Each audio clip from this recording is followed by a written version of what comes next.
back to my channel. So last year I did a video on my goals for 2022. Some I did hit, some I didn't, but I made a lot of progress that I wanted to make. So I thought I would make another video again this year talking about my goals for 2023.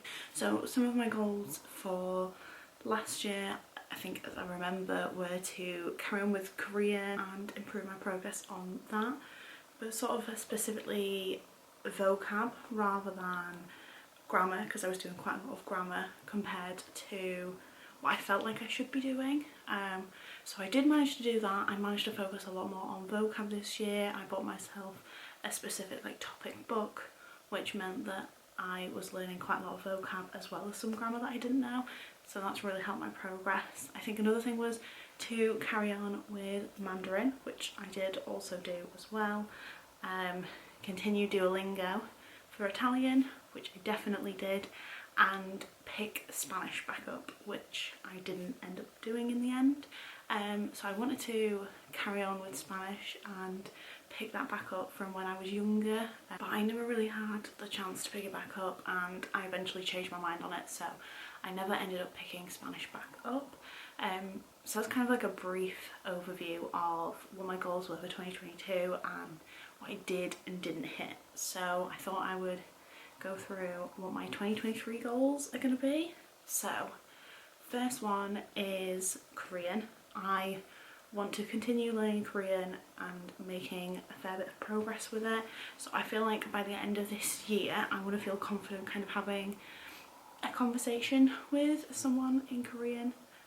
I have had some tutors on italki which have been really helpful, but I would love to be able to actually fully speak to someone, not for a long conversation, but for a 5-10 minute conversation, speak to them just solely in Korean. That would be my goal for this year, and not just to be able to do it, to feel confident doing so.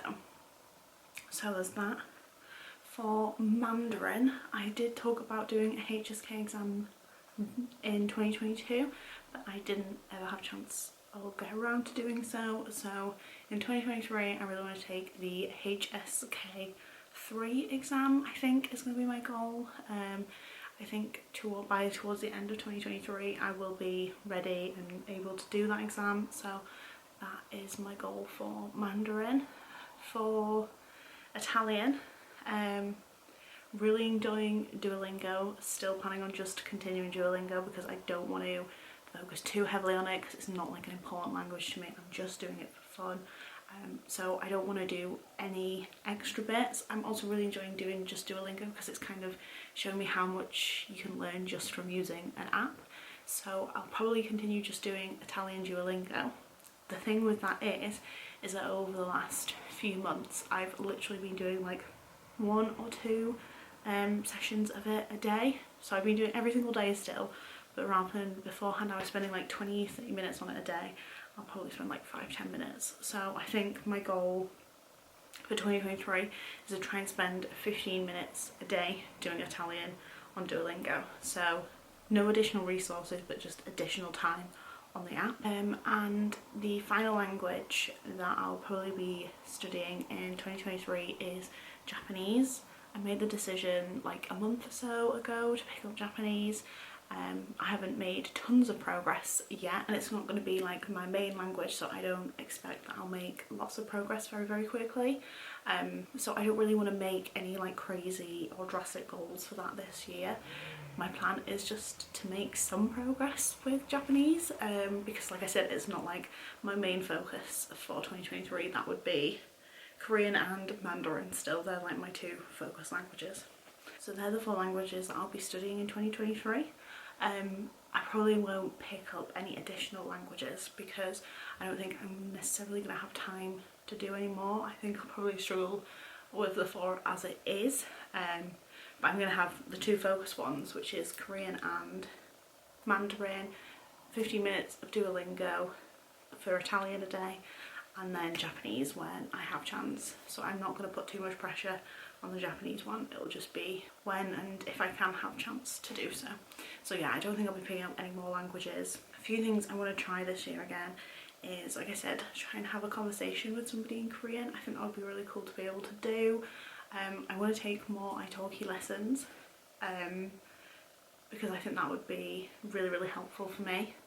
Another thing that it'll be kind of cool, I don't think it'll be a 2023 goal particularly, maybe a 2024 goal, is potentially like film one of these videos in one of the languages. I think that would be really cool, and that would show me like how much progress I'd really made. So maybe 2023 is like getting myself to a point where I feel confident to do so, and then 2024 I'll be able to film that kind of video. I think that would be really cool. But overall, I don't really have too many concrete goals for 2023. I've got quite a lot of like personal goals going on in my life right now, which means that languages aren't necessarily going to be in the forefront of my life. So yeah, so it might not be taking the first priority at all times, but when it comes to language priority, it probably does go Korean and Mandarin, and then the other two. But as I am a beginner in Japanese, if anybody has any recommendations of how to study in Japanese, any books or anything, that would be really helpful, because I've made barely any progress so far, and it would be cool to make at least some progress in 2023. So that was just like a brief overview of my 2023 goals. I would love to know what your goals are for 2023, and if you managed to meet your goals for 2022. Like I said, I didn't do as good as I would have hoped, but I did definitely meet some of them and make progress on probably all of them. So yeah, I would love to know what your goals are for 2023 and what you managed to meet and what you didn't meet in 2022. Hope you all have a good new year, and thank you for watching this video. Bye.